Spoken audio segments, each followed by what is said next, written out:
I'm going to show you how to change the oil on this WEN 7000E generator.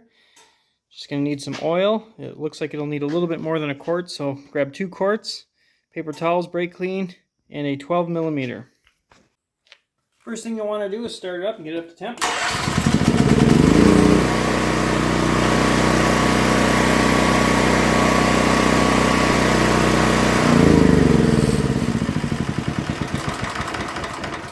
Let it run for about a minute. Put your drain pan underneath, it just fits. Grab your 12mm socket. And crack that loose. We're going to pull the dipstick out, throw it on a towel.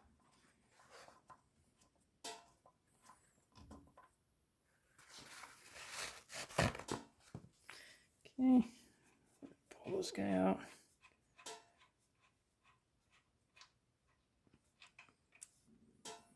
And take this washer with you. We're going to replace it. As this is draining, you can see there's a sticker here. It says 37 ounces. So I have a quart here, and I'm going to have to add a couple ounces from another quart. Since this oil looks particularly nasty, I'm going to just give a little sploosh of some oil and with the drain out. Just let it drain. Kind of flush it out.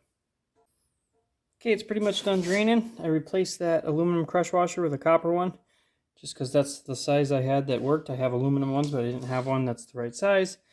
You could probably reuse the original one, but I've had bad luck doing that. So I'm just going to screw this guy back in. What I do is I don't screw it in all the way, and then I spray it with brake cleaner to get behind there, and then finish tightening it.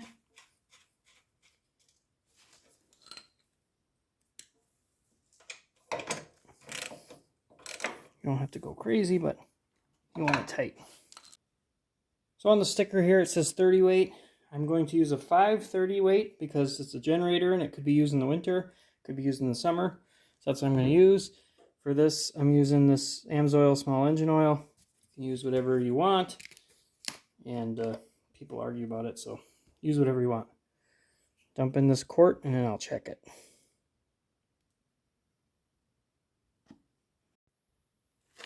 So it says 37 ounces or to the bottom lip, which is about there. So I put in a quart, it's about there. So when I threaded in the dipstick, it was not quite all the way up on the hash marks. So just over a quart, maybe add a couple more ounces.